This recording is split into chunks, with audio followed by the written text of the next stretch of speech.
This is a relay project. Real Talk starts right now. Here's Ryan Jespersen.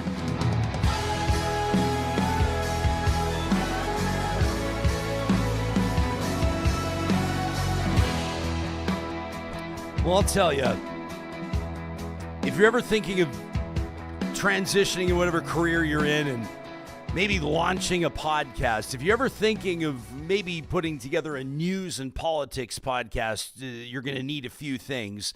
An engaged audience, you know we've got that here. You're going to need the infrastructure, and then you're going to need subject matter. You're going to need a source of content, of information, of storylines, of headlines that just gives and gives and gives. Call it the golden goose, if you will. Friends, if you're going to do all of that, Alberta's calling. Yeah, that's right. The Alberta political landscape, never dull, never boring, is heating up yet again in the midst of summer as we barrel into the Calgary Stampede in the southern part of the province. You're going to see politicians and power players. You're going to see donors and lobbyists and regular party members gathering together at pancake breakfasts, having some fun, having some laughs, strategizing, but no doubt talking about what the next year or so is going to look like. The good news is that if you're into politics, if that floats your boat, there's no shortage of things to talk about in the province. If you caught our most recent episode on the 2nd of July, you know that exclusively on Real Talk, two former UCP MLAs, Pete Guthrie, former energy, former infrastructure minister, and Scott Sinclair, the rookie MLA out of Lesser Slave Lake, kicked out of the United Conservative Party, have revamped, they've restored, they're raising from the ashes the PC, the Progressive Conservative brand. Kind of a cool story on how that all came about. If you missed that full episode, I encourage you to check it out. A lot of people are talking about it.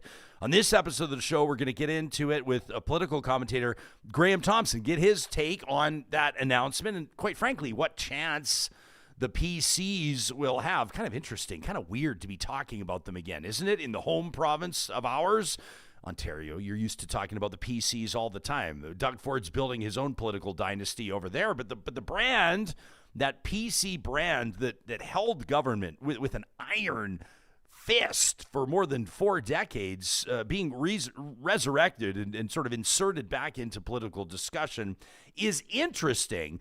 But how influential will it be on politics? How likely is it that they could convince some sitting MLAs for the United Conservatives or maybe even the NDP to cross the floor?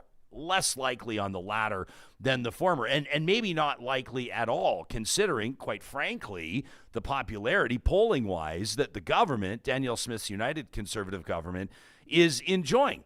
But we're hearing from a lot of you, and we're going to get to some of your emails today. Don and Lynn, you'll be first out of the gates on what you're looking for as voters, as Albertans that are paying attention to things that matter to you: education, healthcare, policing. There's another storyline there that we'll get into today. And we'll be looking to our Real Talk live chat powered by Park Power for your takes live on this. Plus, Graeme has a piece that's just hit the tyee.ca, focusing on economist Trevor Tombe. He's been on the show several times through our almost 5 years. You know that. A renowned and respected economist, known for his nonpartisan takes. Tombe has argued for economic policy that could qualify as small or even big C conservative, as small or big L liberal, or, well, other options. But why would Trevor Tombe join what Graeme describes as the Premier's propaganda stunt, this Alberta Next roadshow that'll continue on through the summer? We're going to get to all of this in just a moment with Graeme Thompson, longtime political commentator, easily one of Alberta's most experienced. But first, for those of you that may be catching your first episode ever of Real Talk today, number one, we'd like to welcome you. But number two, let's tee up this interview that we had with Guthrie and Sinclair. We asked them essentially, why revive this brand? Why look to sustain your own political careers? Where did you find the motivation to do all this? And boiled down to 60 seconds or less, here's what they told us. The discussion of separation, firing of the entire board and executives of AIMCO. All of these things are very disruptive. And what do? They create uncertainty. And much of this is not well thought out and planned. There's not a plan and a design in place. They didn't put together a business plan. Typically the way this government operates is to just, go out, fire everybody, and have a loose sort of idea on where they want to go, blow things up, let the dust settle, and then try to figure out how to get across the crater. The stance that both former Minister Guthrie and I took were on principle and on values that we think a lot of Albertans are missing right now. And we've seen a swelling of support, and we believe we've woken a sleeping giant of people that don't feel like they have a home politically right now. And we believe that rebooting the Progressive Conservative Party of Alberta is really going to ignite a large amount of the population who are looking for a new voice and a new vision of a party that's maybe just balanced, normal, and takes care of things that I would say a bigger snapshot of Albertans care about.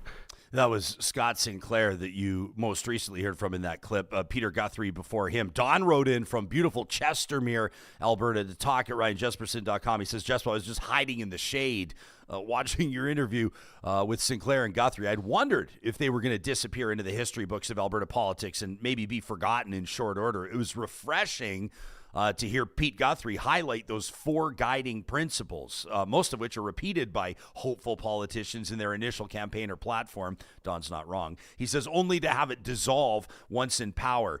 He says, I'm listening to the radio and I hear one of the anchors mention that the premier said that it would be illegal, essentially, to use that Progressive Conservative Party name with Jason Kenney passing that law to that effect. She's obviously aware. Don says, and I suspect concerned about this, but her concern was over party colors, as she stated in her interview. He says, personally, I think that the UCP radical right needs to be punted right out of the political scene as they've distorted the aim of the United Conservatives in their formative years. He says, I also think that the NDP, for what it's worth, picked the wrong person for their party leader. There were other well-qualified and unsullied candidates without a history of a boat anchor that I think that Mr. Nenshi carries. In short, says Don, it's refreshing to see these two gents identify the need for a more traditional conservative, he has a small c, conservative movement. And I'm sure being kicked out of a party wasn't enjoyable. We'd ask them both about it. He says, but when one considers the individuals responsible for doing so, they've helped launch a glimmer of hope for a democratic conservative movement. Don says, I'll be looking for that online petition when it's available.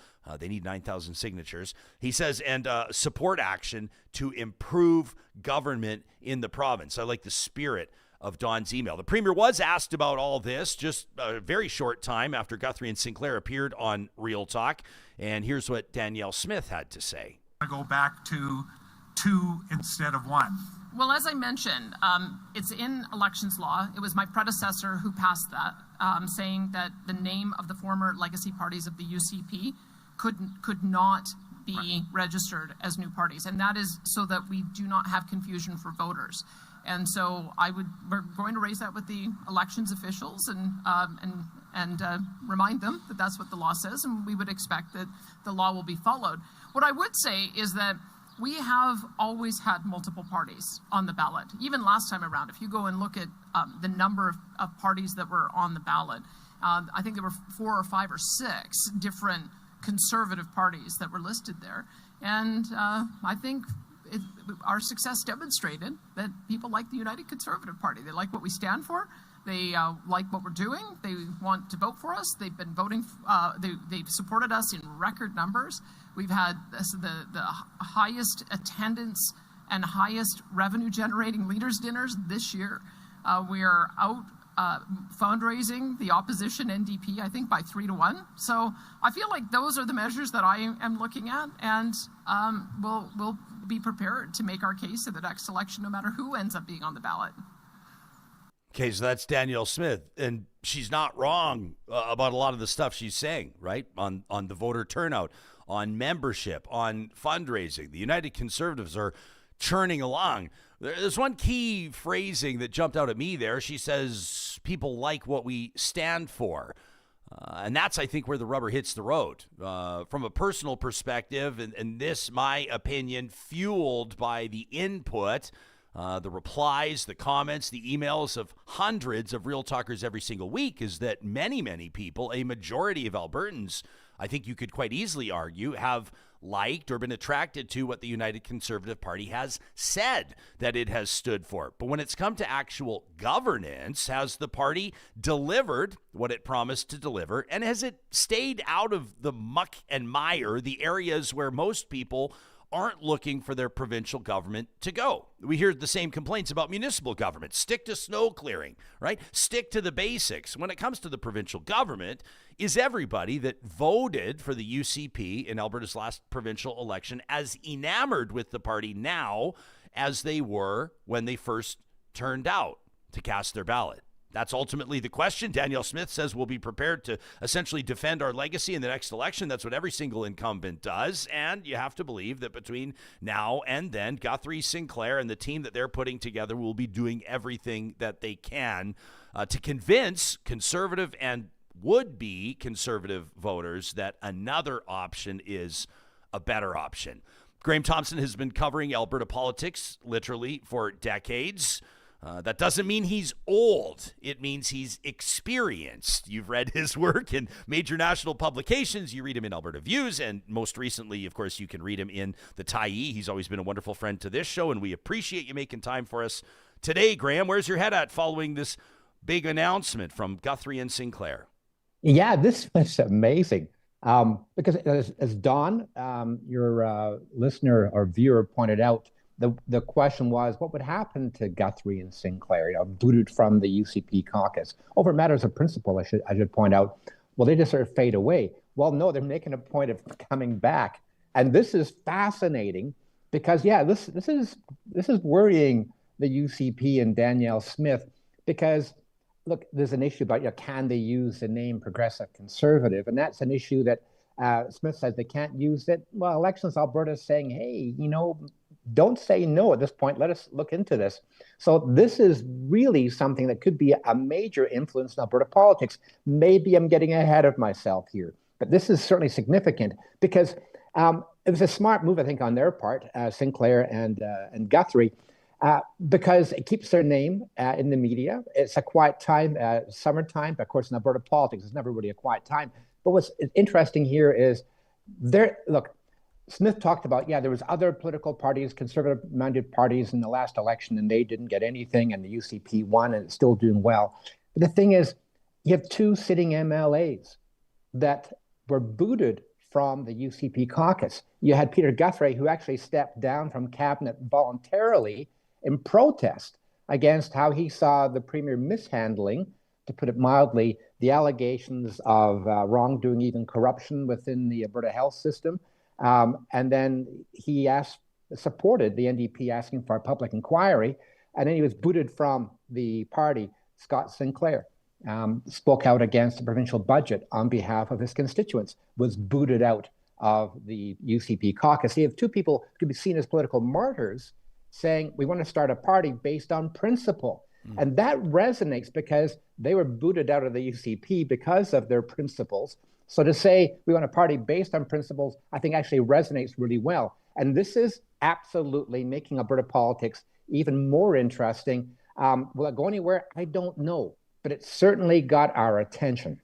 Yeah, and I have all kinds of angles I want to hit you on this, but first I want to ask out of the gates the focus around the name and the brand. This is actually a really big deal. I had a real talker by the name of Stephanie. Let me ask you this because I wanted to get into this. I thought she made a really good point, and this has to do with some of the benefits of like, I guess, like a legacy position, right? So you look and you wonder if, like, do they have access to lists? Do they have access to kind of like donor records? Would they have access to like banking infrastructure? That sort of a thing on the technical side I could see being interesting, but she reached out and she said one of the things, she said, I love the episode. I love the shit sandwich, Graeme, that you get from audience members. They'll start with a compliment, then they hit you where you missed the mark, and then they'll wrap with a compliment. We always appreciate that. She said, I loved the episode. She said, I'm not surprised it was in the works for Real Talk to secure that exclusive. I'm glad the official scoop was from you. She says, but I wish you would have pressed them more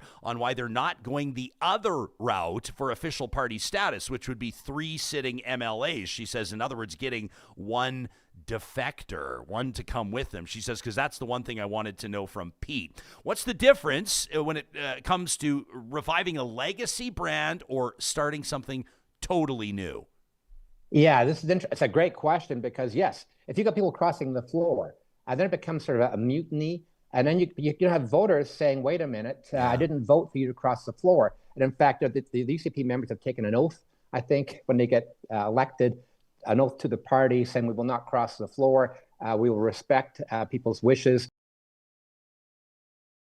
So there's that element to it. Also, it looks kind of grubby, perhaps, if you're trying to get people to cross the floor. You're kind of cheating the system by getting people to cross the floor, get official party status. Whereas if you're saying, look, we'll do the legwork to get a new political party, in this case, taking the old brand for a new political party, we'll do the legwork. And I think that Scott Sinclair said, in that way, we start to build a logistical framework. We start to reach out to people, getting volunteers. So just simply crossing the floor looks like too much inside baseball, as opposed to we'll do the grunt work to actually get people to support this idea of a new or rebranded or a renewed progressive conservative party. Now, does that mean they certainly won't be crossing the floor? I don't know, but it seems that's less likely than them just trying to reach out to people saying, let's build a new party together. You look at the history, Saskatchewan and British Columbia, they're not great parallels,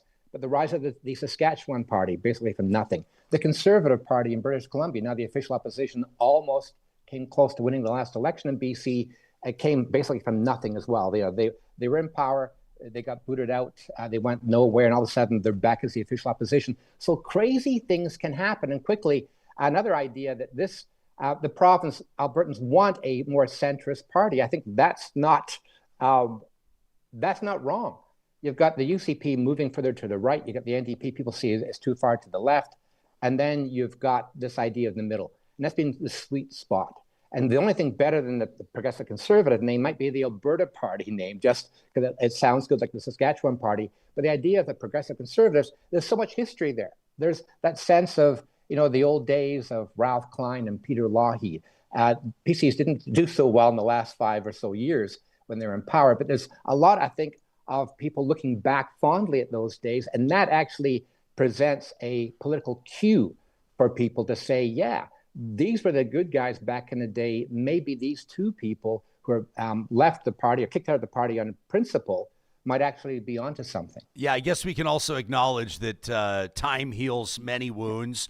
And oftentimes time is kind to those whose legacy experienced bumps and inconveniences in the short term. The PCs, the good guys, I know for a lot of people, the PCs didn't represent what they were looking for. And we saw that in resounding fashion during the 2015 election when the NDP managed to interrupt and ultimately end that one dynasty there. I'm just like, you invoke the name of the Alberta Party. And again, I feel like I tread carefully here just because I've got friends that worked very hard on that movement. And I know that people ran in good faith and gave it their all. And I always thought that the brand itself, the name, was really strong. Ultimately, the party really sort of never found its footing, regardless of who the leader was. Greg Clark did yeoman's work there. Obviously, they sort of brought in the superstar candidate and Stephen Mandel, who really didn't fare much better in the election where he was leading the party. But I know that people really hoped that the Alberta Party could find that sweet spot, the sweet spot that the Saskatchewan Party found and has maintained just east of here. So I guess it's not all in the name, but I do think as well, and I'm just speaking firsthand, like people try to, I don't know if they're the same with you, Graham, maybe not, but people want to kind of pin me down. A lot of the conversations that I have while we're waiting to buy beers at Oilers games or when I run into people at golf courses is like, so hot, like, where are you really politically? Like, really, where are you politically? And if I'm honest enough with people, and if I'm keen to get into it and talk about it, I say, listen, I've been wide open about this since the very beginning. By definition, the way I'm wired is small p, small c, progressive conservative. That's my wiring. I've always found that those two words married very well together. It probably has something to do with my conditioning growing up in Southeast Calgary. I saw the brand all over the place, but I always liked the way that those two words worked together. So I think it really is a strong brand. The question is, Do the hundreds of thousands of folks who had those blue and orange lawn signs for decades in front of their houses, do all the people that showed up to donate and to door knock and to do all the things for those progressive conservatives, right? For Lougheed and Getty and Klein and all these premiers that we remember that carried Alberta through times of prosperity, through difficult times as well. Like, is there an emotional connection to that brand, to that party, in a way that would prompt people to move their support from a governing party, a party with a majority, a party that can essentially do what it wants in the Alberta legislature and is doing so, and move over to help the underdog? I can't see any sitting MLAs doing that right now. Now, give that time. We'll see what happens with the AHS investigation and 100 other things. But right now, I think it's very unlikely. So the question is, where do they go from here and how do they build this thing? What's their message to people? Yeah, this is going to be, of course, these are all really good questions, because like building a party is not easy. Even using a very famous brand, Progressive Conservatives, like trying to start up a party is exceptionally difficult, because you're going to have people, of course, pushing back against them, especially the UCP and also the NDP. So don't forget, this is a threat to both the UCP and the NDP. Almost equally. Yes, but the thing is, I think it was Sinclair talked about this, that they're going after not just the UCP, people who are more centrist from the UCP, but also the NDP, people who voted NDP who are not NDP members. And we saw that, a lot of them who voted to support Naheed Nenshi as leader of the NDP were not traditional NDP supporters. They would be looking at saying, hey, I'm more centrist. I voted for the NDP because I don't like Danielle Smith. So if there's another party, Progressive Conservatives, maybe they can draw those people back in. So this is a lot of questions right now. But I think that the logic, the argument behind it makes sense for this, Progressive Conservative. If they get the name, they can use that, bank on it, and that's going to be a major problem for the UCP and also the NDP. So this is something, there's in many ways, there's a vacuum in the middle, and it's been like that for some time. Of course, with the Alberta Party, there's this sense that people want a more, a fiscally conservative, socially progressive. And I think it's interesting, Guthrie said that if he gets the PC party going, there would be socially conservative, but I think, fiscally conservative, but socially reliant. I don't know what reliable. I don't know what that means, being socially reliable, but I think there is a pushback against Smith moving too far to the right. Listen, Don Braid, very well respected voice in Alberta politics. He wrote a column a few days ago saying, why is Smith sort of focused on separation? She's saying she's not focused on separation, but she certainly lowered the bar to get a referendum going on separation. And he's saying, look, it's all about staying in power. Because when you have that by-election, even though the Republican Party, very separatist-leaning party in Olds, Disbury, Three Hills, they finished behind the NDP. They finished third, but they got 18% of the vote. That's the people that Smith is worried about. Not the people who voted for the UCP or even those who voted for the NDP. It's those who could be convinced to leave the UCP. Now, of course, that's the far right. Well, then, if you have a more, let's say, more centrist party, like the old PCs reborn, that could draw a lot of people who are more progressive from the UCP. And so she is facing potentially a tug of war from both sides, from the far right and from the more centrist people who used to vote for the PCs. So this is a very small movement, if I can call that right now, with the PCs and Sinclair and Guthrie. But this is a small seed that could actually grow into something significant. How they're going to do that, we don't know. But it's a start. The next election is over 2.5, well, just over 2 years away now, in the fall of 2027. But this has put a new wrench in the whole political machinery, and it's changed potentially the dynamics as to what happens next election if this takes root, and if they get enough people to create a momentum that brings back, as you said, people have short memories, or at least history tends to diminish in the rearview mirrors. People who are angry at the PCs in the last election, 2015, when they lost, all of a sudden, they may be looking back with some nostalgia. And this idea from Sinclair and Guthrie can actually play into that. Yeah, I'm playing bar trivia right now. God's honest truth, I have not Googled this, and I'm going off memory. I'm also putting your memory to the test. Can you remind me when the Alberta Party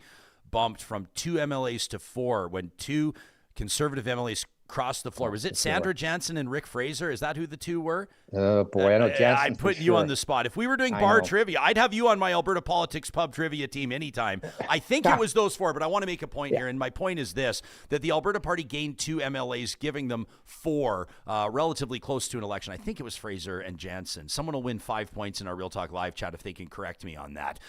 So they head into the election with 4, and everybody thinks they've got some momentum. Ultimately, it peters out and it becomes nothing. It becomes a non-story. Flip side, Rachel Notley leads the NDP into the 2015 election with just 4 MLAs and walks out with 54. So it can happen. And the one thing that I'm intrigued by here is that this is, and I know that like ardent Conservative supporters will rarely, I mean, if you're concerned mostly about attaining and maintaining government, which is kind of the point, then of course you're going to be concerned about multiple options. You're going to be concerned about things like vote splitting. I do think the splitting works both ways, like we discussed. I think it hurts the NDP, and I think that it hurts the UCP.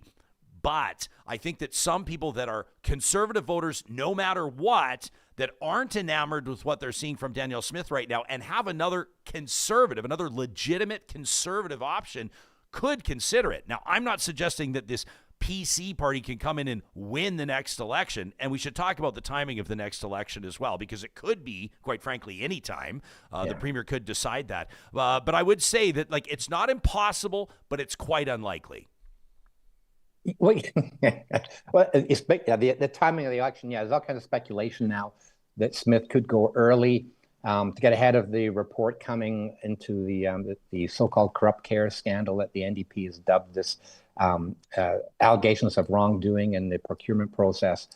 I don't think she's going to go that early, but I think it's a fair enough point, because like, how worried will she be? The problem is, if you go early, you've really got to explain to voters why the heck you're going early. Jim Prentice went early, of course, 2015, and that was one reason why people rebelled against him, and another reason why the PCs lost. Yeah, there was vote splitting between the PCs and the Wild Rose, but also he went 1 year early. So there's all kinds of things at play right now. Like the political math is getting more and more complicated for Smith. And the thing about her, right now she's doing quite well. Like a recent political public opinion poll showed that the UCP is still at 52%. They got 52% last election. They're about 52% right now. The NDP has dropped. That's the reason why the UCP is hanging on, doing so well, because the NDP is not doing well.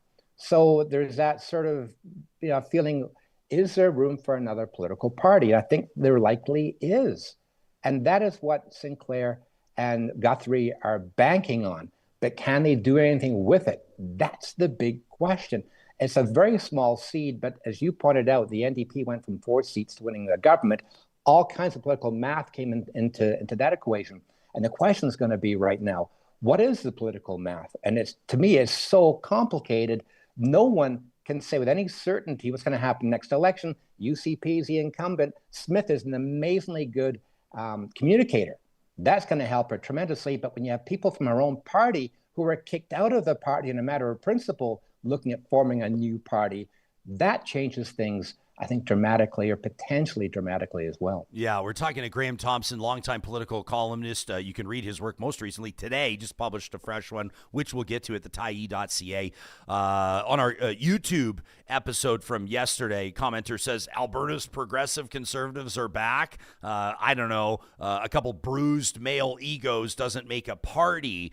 They've both realized that they're both history next election. Another commenter, this was Dwayne, said the only good and sensible conservative premier in Alberta was Peter Lougheed. Says we have had absolutely no others at all, says Dwayne.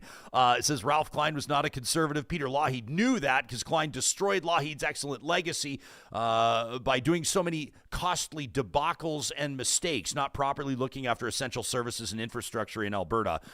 Graeme, I'll never forget Ralph Klein blowing up the Holy Cross Hospital where every member of my family was born. Dwayne goes on to say the UCP is not a conservative government either. We had Ken Bosenkohl make that argument on the show. Dwayne says, so far the UCP's costly debacles and mistakes have exceeded $80 billion. The UCP's treated the vulnerable, seniors, medical professionals, teachers, students, rural property owners, the environment, and democracy in Alberta with disdain. Donna says, I sure hope this is and then in all caps, progressive Conservative Party and more than just the name. She says, if it is, this will be incredibly positive. And Lynn wrote us an email, Graham, to talk@ryanjespersen.com. She says, a very hopeful effort. The secret will be to recruit the best candidates. I mean, you could say that for any party, but Lynn makes an important point. The question is, you're looking for strong, conservative candidates and people who will become known affiliates of this party. And that means stepping away from the United Conservatives, which in a lot of circles, if you're at Brett Wilson's garden party or if you're at Stampede Pancake Breakfast right now and you start talking about taking your support over to this upstart, I would imagine that for a lot of people, that you got to be convinced to take a step like that. The way that regular people are wired, where their politics matter most to their friends and family around them, to their own inner circles, talking about it in the workplace or what have you, for a lot of people, that's significant. And that's where this party is going to have to gain ground, to state the obvious. The thing is, this is the chicken and egg syndrome, right? When momentum, if you get more momentum, then people actually join. It gets more momentum. And then people start joining. All of a sudden, you have momentum. If no one joins, all of a sudden it fizzles. And it's interesting. One of the comments from the viewer was that the UCP is not a real conservative party. You mentioned Ken Boysenkool's made that argument. And I think that's really important as well. You have conservatives, who are looking at this going, hey, I'm a conservative, under Ralph Klein or Peter Lougheed or whatever, and I don't recognize any sort of conservative principles in the UCP. It's very much based on a fringe movement. And Smith is constantly playing to that base that really isn't upholding the true conservative values, if I can call them that. So that is another reason why there could be a vacuum in the middle that people could fill. And one of the questions was progressive. Are they going to be progressive? I wouldn't say that Peter Guthrie is seen as a progressive, social progressive. But again, you have Scott Sinclair there. And it's interesting. You could have this idea of building a bigger tent. Climb is all about that. But you might need a smaller tent this time. You're going to say no to the fringe right wing and build more centrist, maybe a smaller tent than Klein was famous for building. So I think that there's all kinds of things, questions about what would this party, if it actually gets going, actually stand for. Right now, we don't really know. And the thing about that could actually help politicians. When you have a blank slate, people will kind of read into that party what they want that party to be. That can help a political party as well. Yeah, I totally agree. Compton is watching us via our Real Talk live stream presented by California Closets on Facebook. He says, and do we want these MLAs anyway? He's talking about Sinclair and Guthrie. He says they're complicit in hiding the truth of the alleged scandals. I mean, it's worth mentioning that Pete Guthrie was one of those who accepted playoff tickets to watch the Oilers. His name has surfaced in that MH Care investigation as a ticket recipient, so he's tied to that in a certain way. I mean, on the flip side, he's also one that spoke out against procurement concerns, not just in health, but in his own infrastructure portfolio. He gets into detail on it in our July 2nd episode, so people can check it out. But rarely are politicians completely pristine. I'd also point out, and I saw people debating this in our live chat in our most recent episode, the extent to which these two are so-called complicit in what this government's been doing. People are saying, they don't speak out until now. They don't speak out or they don't step away until they're kicked out. I would also suggest that if we're being reasonable, that's also how politics works. You're part of the team. Now, I'm not saying if somebody's like stealing money or if Watergate's happening or if there's corruption at the very top, if we're looking at the Trump White House as an example, that people don't deserve to be held to account. But because in Scott Sinclair's case, let's say as a backbencher, he didn't try to blow the doors off the party until he did. I don't know to what degree you hold a politician, especially one that was outside cabinet, accountable for that. What do you think is a fair assessment of their connection to the party they were elected under and the party they used to represent? Well, the reason they were kicked out is because they began speaking out. Like Sinclair said, this budget that came down, it was not fair to his riding, rural Albertans, at the expense of Edmonton and Calgary. He spoke out, and this is why he was kicked out of the party. It wasn't a case of him being kicked out for some other reason. Now he's speaking out. He spoke out very strongly on this point. Guthrie, he quit cabinet But he said, look, he began asking questions, he said, in cabinet and was not getting answers. He said, there's something going on here. That was when he began digging into it in a sense, and he found there's something wrong here. Then he quit cabinet, he spoke out, and then he asked for a public inquiry. He supported the NDP's motion for a public inquiry. That's why he was kicked out of the party. So again, both these men were speaking out against their own party. That's the reason they were booted. And so now their voice has been amplified because they're saying, okay, fine, now they're no longer under sort of party discipline. They're free to speak what they want to speak about. Their representatives have been elected, duly elected. They can speak out for their own constituents. So yeah, they were speaking out. That's the reason they were kicked out. Yeah. Hey, listen, I never want to misrepresent anyone's comments, and I've made a commitment to this audience that if ever a follow-up is required, I'll be sure to deliver it toot sweet. So Compton follows up on Facebook, and he goes, no. In asking whether or not we want those MLAs, he says, I'm talking about to cross the floor. He says, I mean the remaining UCP MLAs. Do we want any of them? He says they're complicit in hiding the truth of the alleged scandals. Fair enough, Compton. We'll take your point. I also want to jump into the Real Talk live chat as we hang out with Graeme Thompson, political commentator here, presented by Park Power. Lauren says all this talk of all these developments in Alberta politics, it's like looking through your high school yearbook to see what once was, talking about the PC legacy. We also have Whitrium, who argues that progressive conservative is an oxymoron. I 100% disagree. I don't think that it has to be. Mike, the tweeting trucker. Mike, thanks for listening to us on the road. Thanks for your YouTube channel membership. Mike wonders, when did the UCP receive a mandate for their own ICE team? We'll talk about the Alberta Sheriffs in just a second. He says, what's with this Alberta Sheriff Department? He says, we need an election now. Alberta Girl says the Alberta Party was hijacked by the Mandel Group, and in my opinion, I don't think he was a great choice. He'd been appointed a PC minister. He was appointed health minister under Jim Prentice without a seat, and he gave OEG a hockey rink with public funds.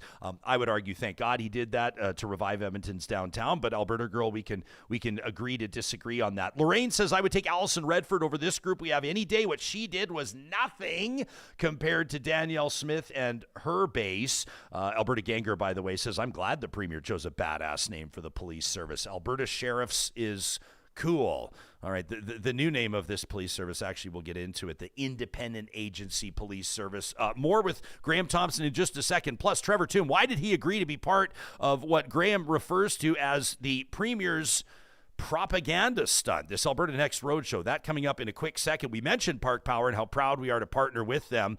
If you check out parkpower.ca, you can learn more about the basis on which this small business is built. Electricity, natural gas, and internet across the province. Part I love the most, to be quite honest with you, is that when you get in touch with them, a real live human is going to respond to you. And number two, they take a portion of their profits and they channel those back to non-profits. In fact, when you sign up with them, you can choose which charity in Alberta you'd like your portion of your contribution to go to. I absolutely love that. There's a reason why we're proud to partner with Park Power and have them powering our live chat. If you go to parkpower.ca/realtalk, you can find exclusive discounts by way of promo codes. You can save up to $150 in your first month on internet, electricity, and natural gas. That's parkpower.ca/realtalk. Hey, all this talk about downtown development, just took that comment on the ICE district. Our shout out to our friends at the Edmonton Chamber of Commerce. If you follow them on Instagram at Edmonton Chamber, you can see their most recent post.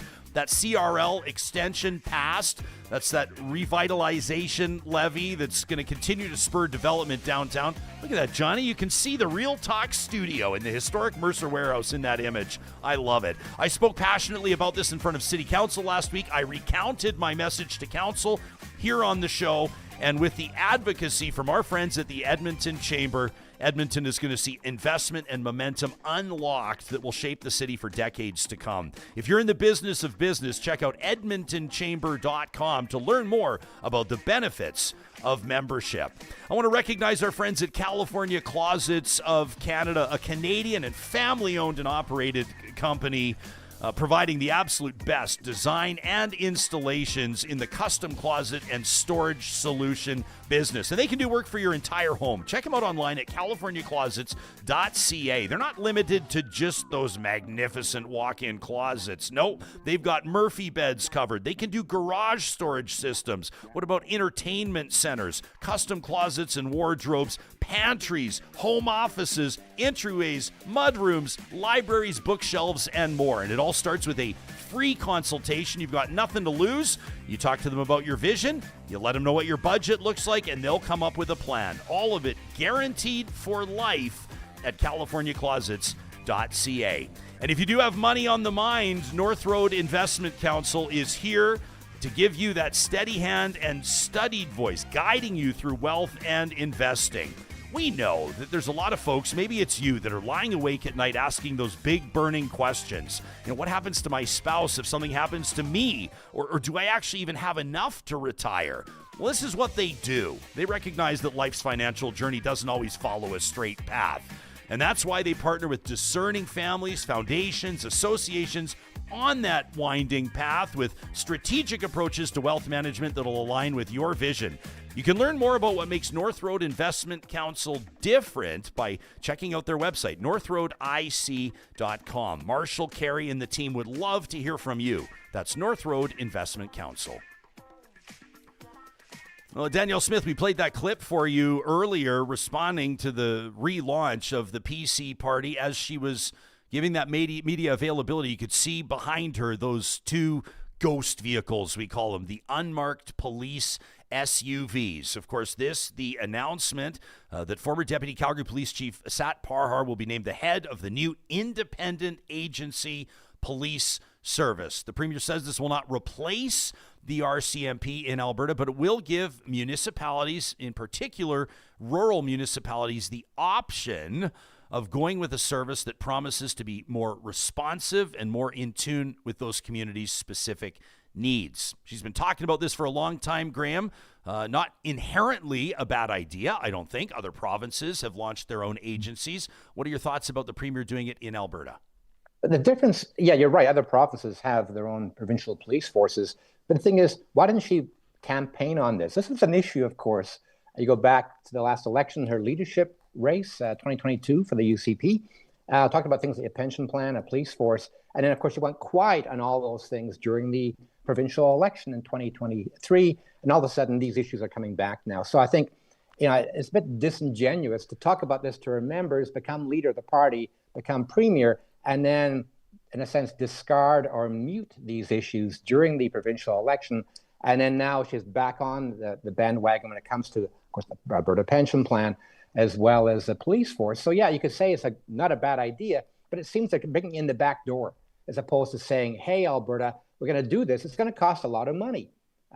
You look at the actual cost of a provincial police force, it's going to be hundreds of millions of dollars to get it done. Where's that money come from? And you've got the government saying, they're poo-pooing this gigantic potential bill, saying it won't cost that much to be more efficient. But a lot of questions about what the cost will be. Also, you get this idea that, again, she's playing to a base that wants a provincial police force, more Alberta, less Ottawa. And the idea this is going to be a bigger issue in rural areas. And then who pays for this? So do people in the cities then end up paying for a provincial police force in a small town? It's going to cost a lot of money. Who actually pays for it? There's a lot of questions here. And to me, she wasn't upfront about this. She talked about it, went mute during the election, bring it back up, and it's sort of being slipped through step by step. Again, it's something that they're bringing in incrementally. It's like, you put the frog in a pot of water and you turn that heat gradually until it actually boils the frog. That's what's actually happening here, incrementally bringing this in. Is it a good idea? Then make an argument for that, saying, here are the facts. Here is the cost of this. Here's why we're doing it, as opposed to doing it sort of through the back door bit by bit. The cost argument has to be relevant. And I think that, like, when you start talking, this has been one of the, I think, most valid and sensible pushbacks or objections to the idea of Alberta's sovereignty big picture. and that is that the cost, the prohibitive cost of establishing things like the pension fund, like the Alberta sheriffs or whatever you're going to call them, et cetera, wouldn't, the juice wouldn't be worth the squeeze. But, I see, for example, here in our live chat, people are saying, Alberta Ganger says, like, most of the pushback from people that are not exactly keen on the idea of an Alberta Sheriff Service are the people that are not in those rural communities that are currently policed by the RCMP. The question is, what advantage or what would an independent Alberta Police Service be able to offer that the RCMP is not able to offer? And if it's simply humans, if it's simply more officers, more squad cars, more detachments, etc. Like, Graham, we hear from rural audience members that tell us that response time is like 90 minutes to 3 hours, and they're always quick to point out they're not taking swipes at the officers themselves. They're saying there's like 2 or 4 or 6 officers that are covering these massive swaths, like these huge areas. The question is, how can you actually improve service delivery? Is this more than just another shot across the bow at Ottawa? Ultimately, is this more than a publicity stunt? And this is the big question, because yet you're right. If this makes things better, especially in rural Alberta, you can say, look, we'll be spending the money, but making things a lot safer for our citizens in rural Alberta. You can say, yeah, but will it make it better? And this, the parallel here to me is the whole Alberta health system being blown up and things being rearranged. And that's going to cost more money. And the question is, government keeps saying it'll make things better in the healthcare system. Well, will it? Experts are saying, no, it won't. It's making things more complicated. So with the police force, having our own provincial police force in small town, rural Alberta, will it make things better?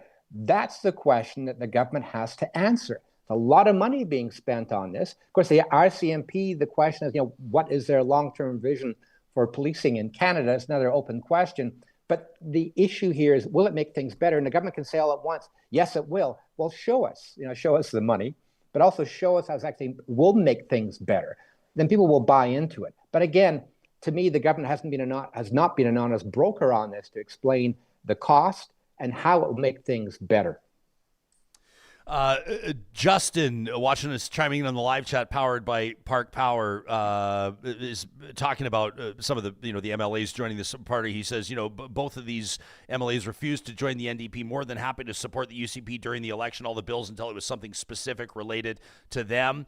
Newbies says on the conflict or the dichotomy or the oxymoron of progressive conservatives, says, I can respect that conservatives can behave ethically, but this government is not doing that. Tommy Temper, YouTube content creator. What's up, Tommy? Watching us from the lake, says Alberta independence is looking better and better every single day.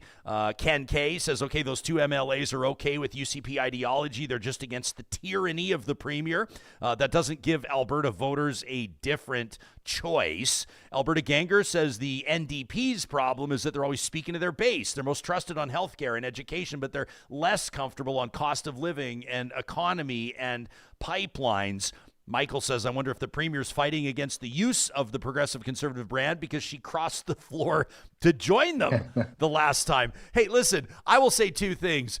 Danielle Smith did cross the floor, and it probably cost her, it cost her about a decade's worth of her political career. She made hay in the meantime. She made some money in the meantime, and now she's the premier at the end of the day. But she did cross the floor. That will always be part of her political legacy. But also, I will extend this thought to politicians across party lines, and that is that politicians, just like the rest of us, can make mistakes and learn from the mistakes. And so I'm not necessarily going to hold a politician accountable today for a move that they made. What was that, Graeme? 12 years ago? Something like that? Remember, it was 2014. It was December of 2014, wasn't it? Right before the election, 2015 in May. But I mean, that is a fact in so many ways, as Guthrie attending the playoff game last year is also a fact, and people will consider all the facts. I would suggest that something that happened in 2014, unless it's egregious, some people may say that this qualifies as that, is not necessarily relevant today.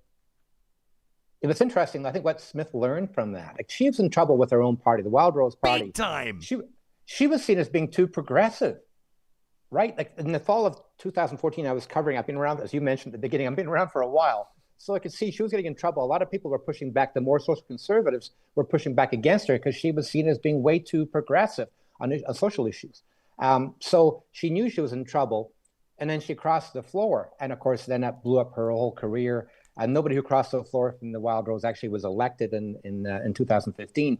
But I think what she took from that was that she has to, I guess in a sense, pander to that right-wing base. So she's learned those people are really powerful. So as opposed to, and of course, she spent a couple of years, or many years, on the radio programs talking as a host, talking about right-wing ideas and conspiracy theories. That's where her base is. That's how she managed to get that support to make her leader of the UCP. Yeah, Graeme, we'll hop back into the live chat for a real quick second here.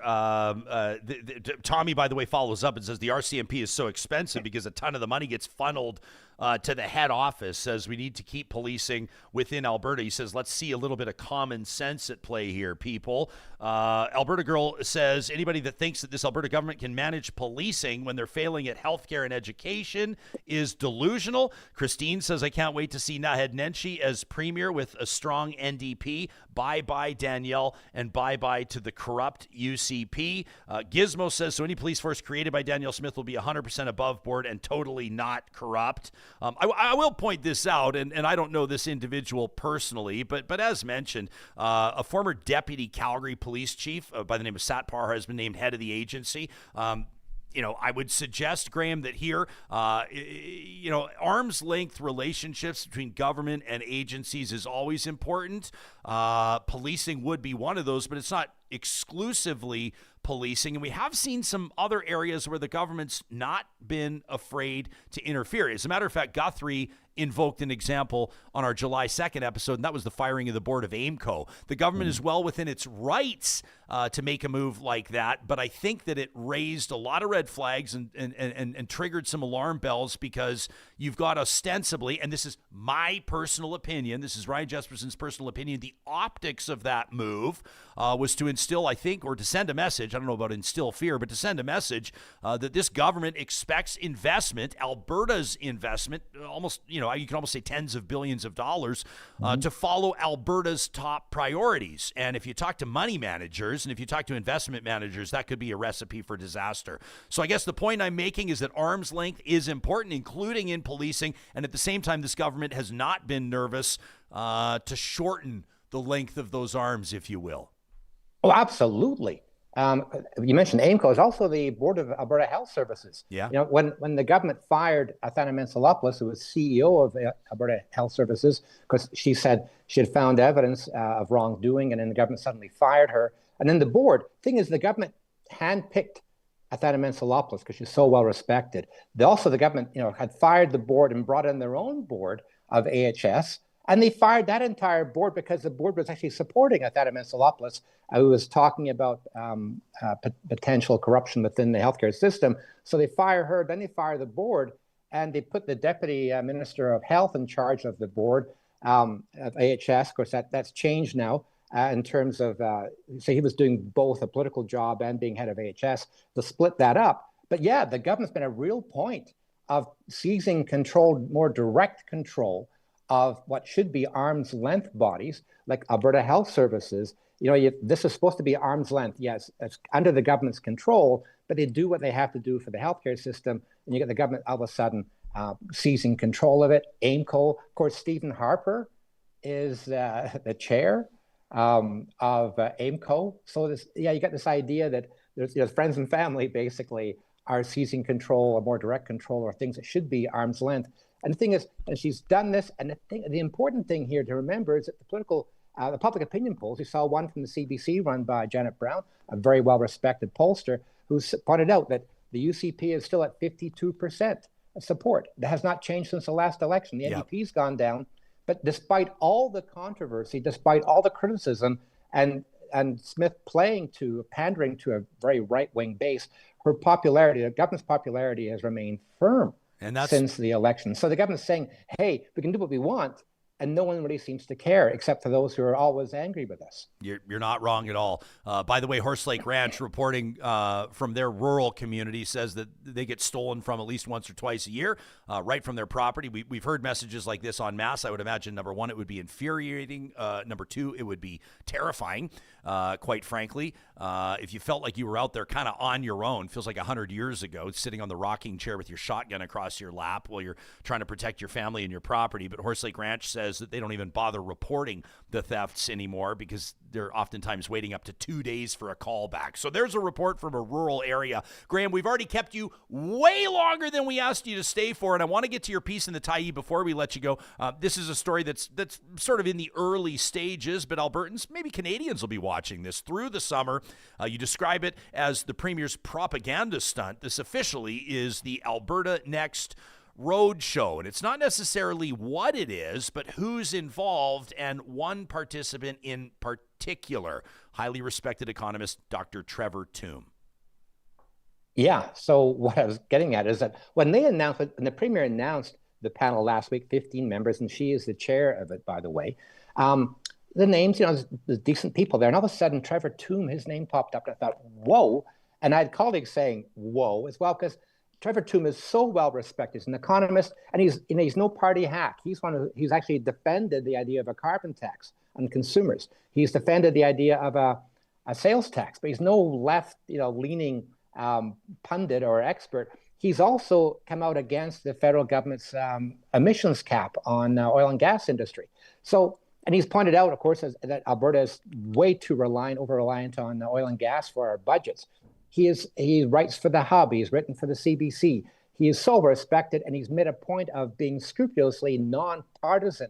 So I thought, why is he getting involved? So I know him. He's a really good guy, really smart. Give him a call and said, why did you join this this panel? And he said, okay, they approached him. The government approached him. He's not getting paid to cover his expenses, but he sees it as a public service. But why is he getting involved? And I asked him because the thing is, this to me is Smith, as usual, not being an honest broker. When she launched it, she said, look, Alberta Next panel will travel the province this summer, July, August, September, to hear what Albertans are saying, what issues do they want to bring up in referendums next year. And so she's saying, separation, well, I'm not going to deal with that, but there's all, the Alberta pension plan, the police force, things like that. But she launched first of all, by saying, I'm not going to prejudge this panel's work, but she's the chair, and she launched into this diatribe, this screed against the federal Liberal government.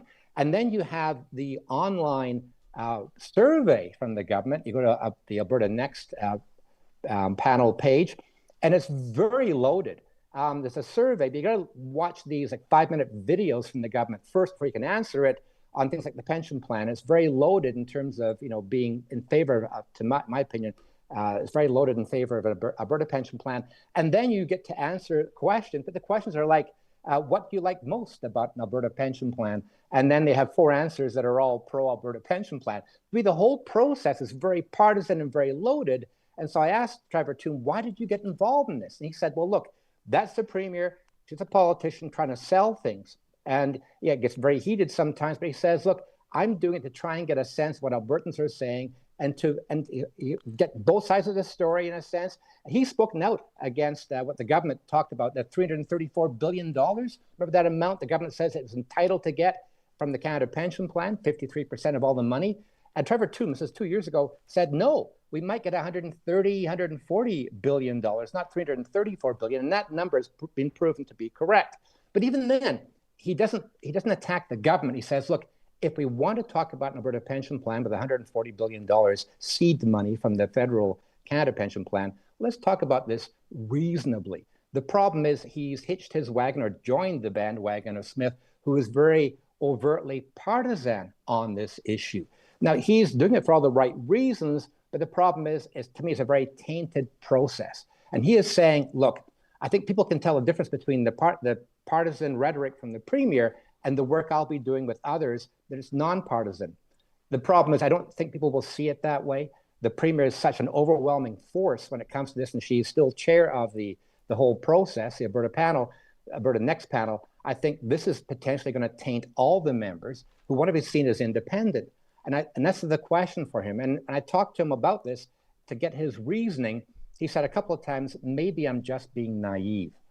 And this to me is a problem, is that the government, to me, in my opinion, in my piece, is that she's sort of banking on the credibility of experts like Trevor Tombe to help her sell this message, this anti-liberal message, anti-liberal government. So when we say to her, hey, this panel is very tainted, she goes, how can you call it tainted? Yeah. How can you call it biased when I have people who are respected like Trevor Tombe as part of the process? Yeah, no, I think that you're asking an important question. I credit Trevor, who's been a good friend of this show, and I know that you're very familiar with his work as well, for being willing to participate and willing to talk to you about it, acknowledging, you write in your piece, he acknowledges that it is it's a push-pull, and he kind of talks about it. People can read your full work. I don't need you to spell out your column, Graham. We want people to read it at thetie.ca. Super Chat Ken says, I give Premier Smith credit for having Trevor Tombe on the panel. She could have put on the UCP shill Jack Mintz instead.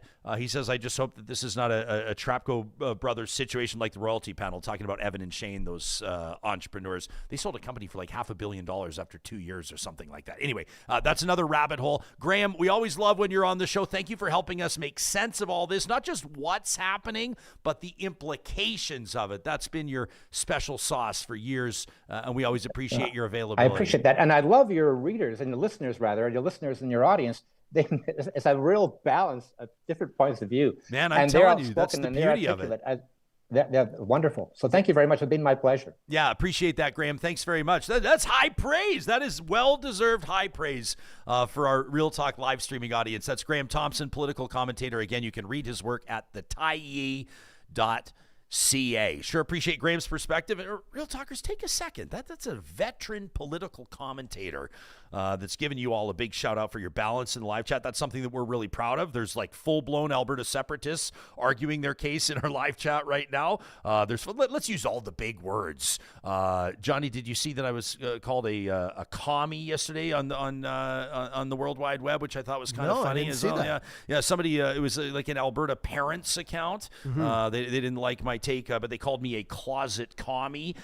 So we've got commies, we've got socialists, we've got all kinds of folks wired in all kinds of ways in our live chat. No, I'm being glib and silly in how I'm characterizing it. We really appreciate the fact that not only are we getting diverse perspectives and takes on the issues that we talk about, but also the interaction that happens in the live chat. For the most part, very civil, relatively well informed, and I hope challenging for all of you. You show up here and maybe you don't change your mind on something, but at least consider other points of view. That's exactly the premise of Real Talk. That's plays out in our guest rosters, and it plays out in the comments that we try to read as well. I saw somebody in here in the chat accusing me of cherry picking the dumbest comments or steering away from the comments that are challenging. I completely disagree, and as a matter of fact, I'm more inclined to read comments, emails, YouTube comments, and the like that challenge the show, that challenge the host, that challenge the perspectives that you're hearing. We're all here to learn something.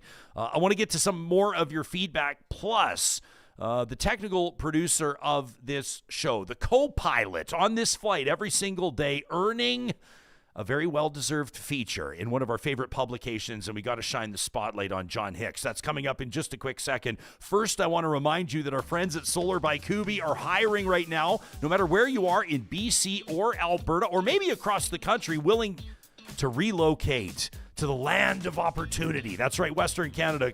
Kuby would love to talk to you. If you go to kuby.ca, that's kuby.ca, you can check out the careers link under Solar by Kuby and check out in real time the jobs that they currently have posted in Edmonton, Calgary, Kamloops, Lethbridge, Kelowna. They're looking for direct solar sales experts. They're looking for solar PV experts. They're looking for engineers. They're looking for designers. They're often hiring in HR and office management. This is Canada's fastest growing renewable energy company, and for good reason. Kuby, as a matter of fact, just celebrating 10 years in business. Congratulations from us to them.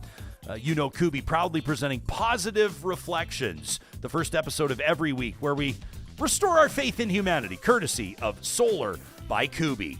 Our friends at Friesen Brothers hooking us up.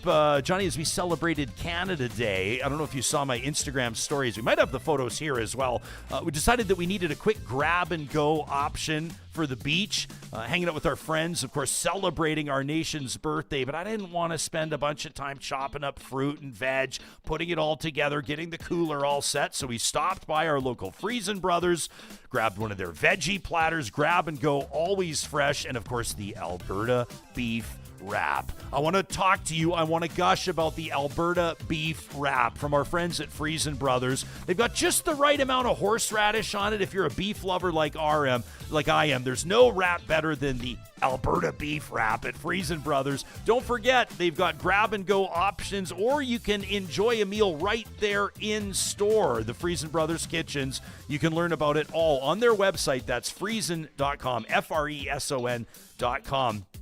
We slipped away at the 1st of July in the morning, by the way, before we hit the beach. Of course, 15% off all grocery purchases, $75 or more on the 1st of every month at Friesen Brothers. That's a big one for our family.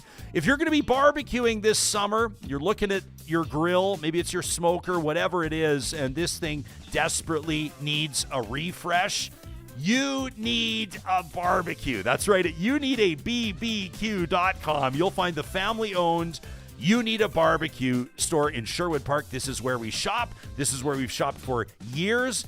It's where I take my grilling classes, as a matter of fact, with Russell and Brian and the team there. Nobody does it better than them. White glove concierge service, if that's what you're looking for.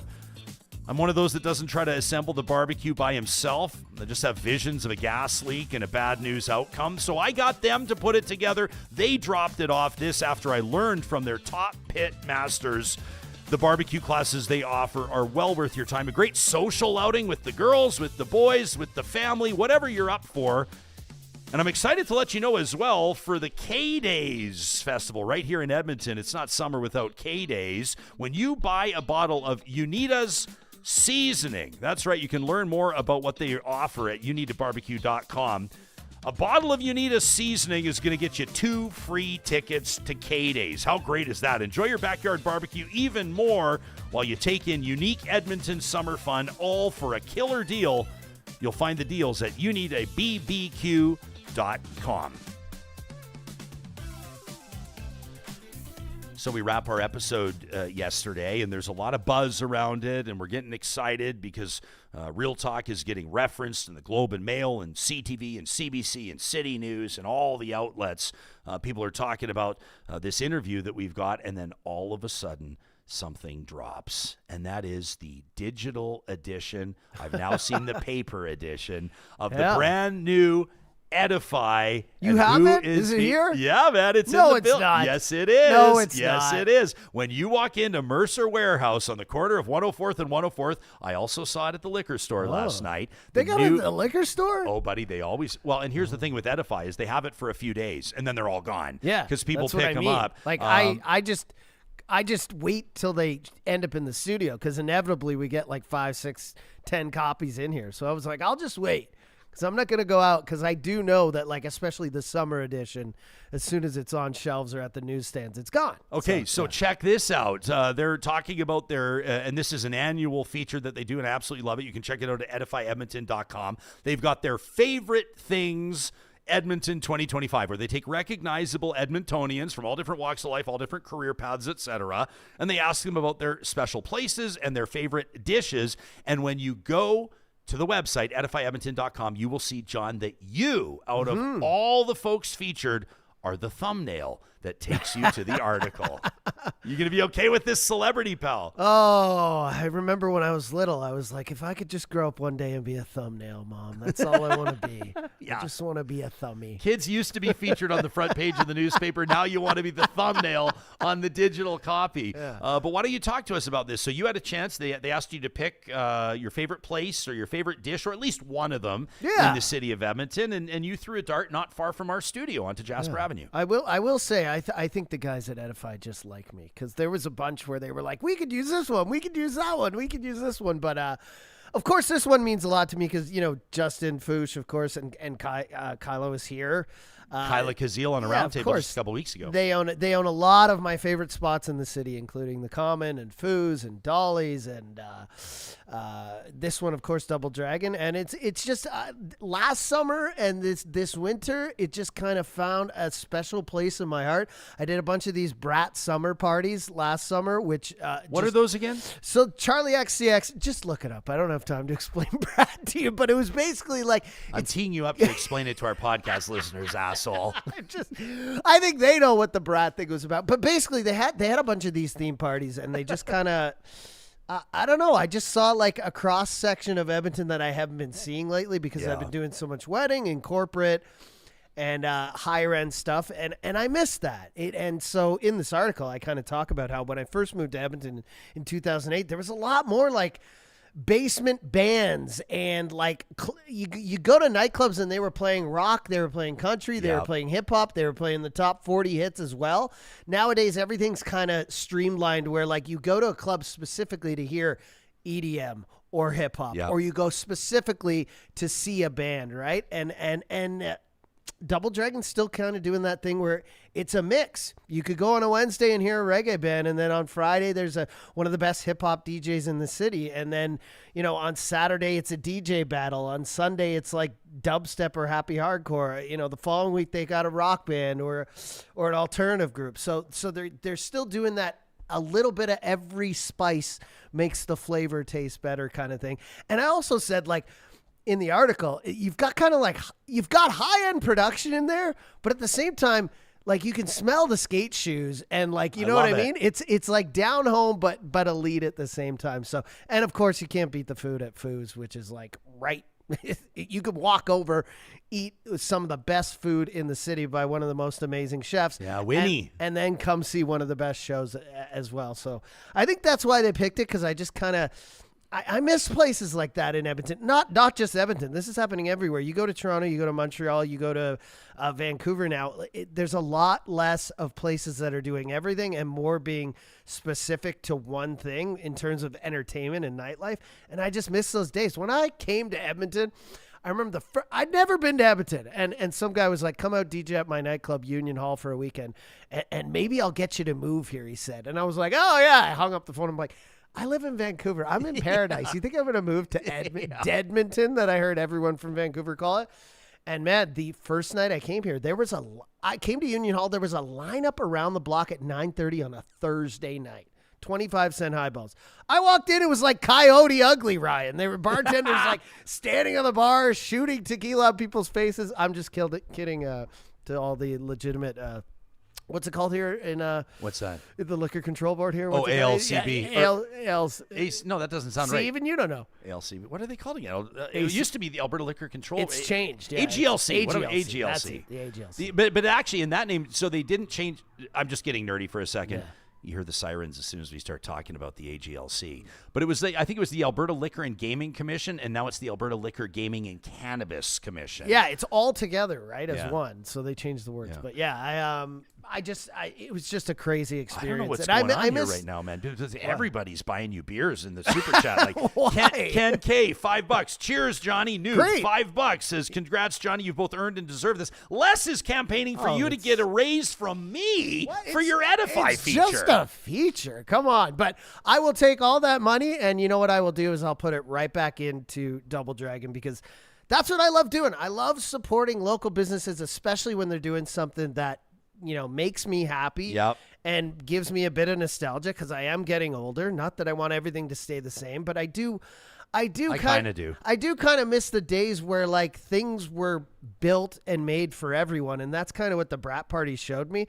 It was like it was like an island of misfits toys. Like every type of person from Edmonton that I hadn't been seeing in years was all together in one room, just enjoying each other, having a great time. And, I just feel like things are too like genre specific these days, especially in terms of nightlife, restaurants and stuff like that in general. Foos is another place where I love going, because it's just, you see every type of person there, and I love being around eclectic 100%. Situations. Right? 100%. So, yeah. Tony says, Johnny, we need a club for us older peeps where they open at 4 and they're done by 10. She says, so I can be home by 10:30 in my PJs. I'm out by 11. That from Tony. Well, the Real Talk happy hour usually starts around 3 o'clock. There are these things now, and there's a bunch of them, but I'll give a shout out to my homie DJ Quake, who is doing this right now. Yeah. R&B before bed.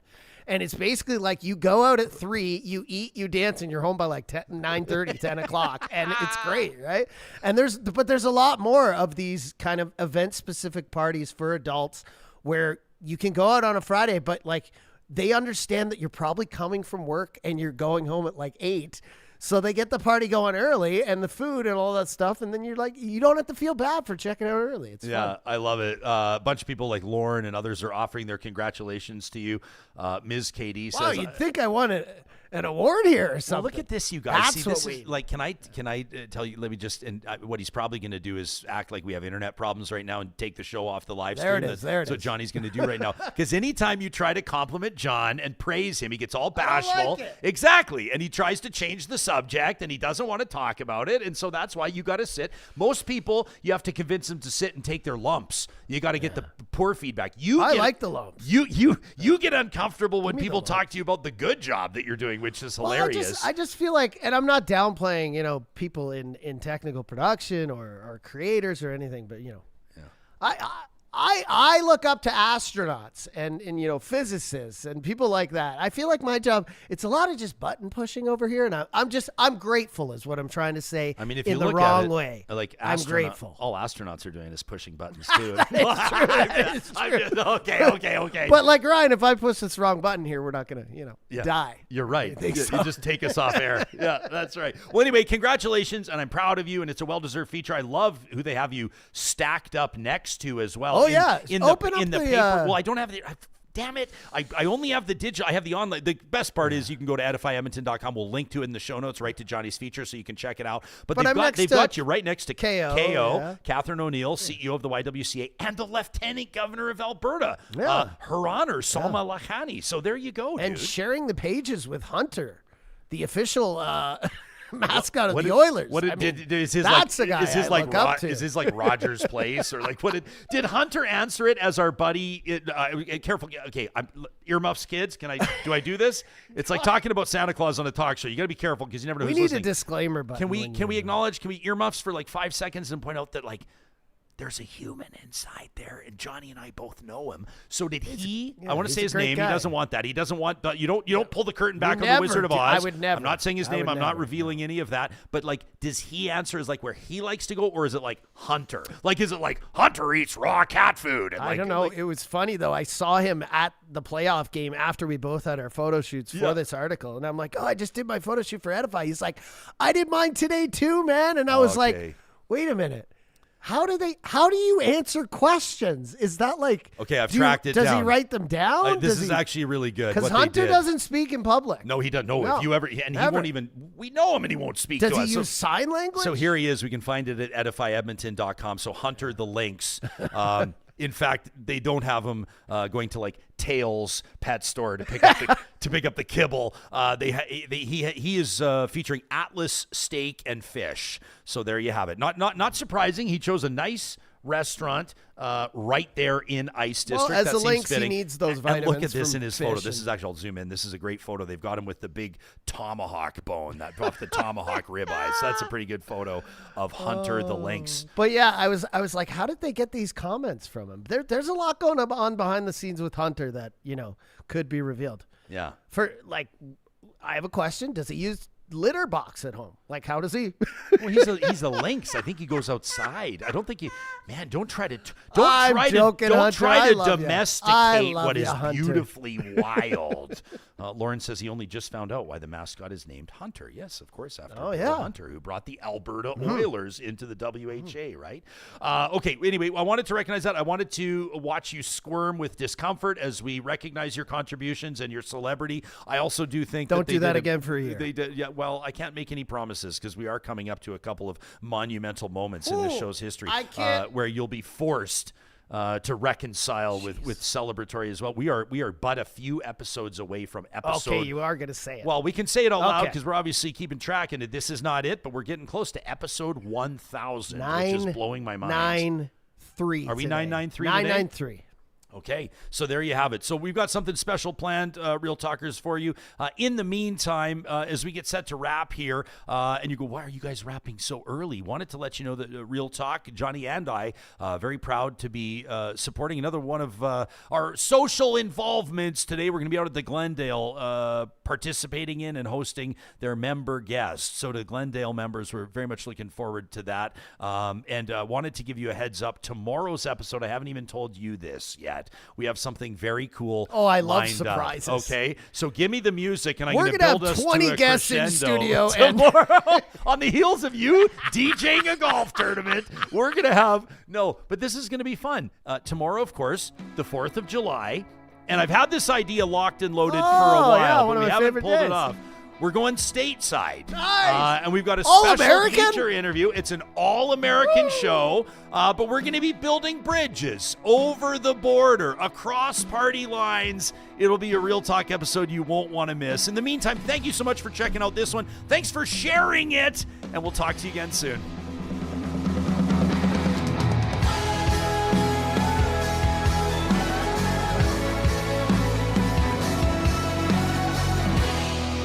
Real Talk is hosted by Ryan Jespersen, executive producer Josh Dunford, technical producer John Hicks, general manager Katie Cook-Chivers, account coordinator Lawrence Derlego, human resources Lena Shepard, website design Mike Johnston, voiceover by me, Carrie Skelton.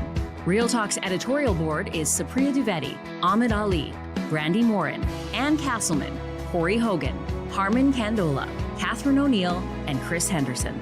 Member Emerita, Julie Rohr.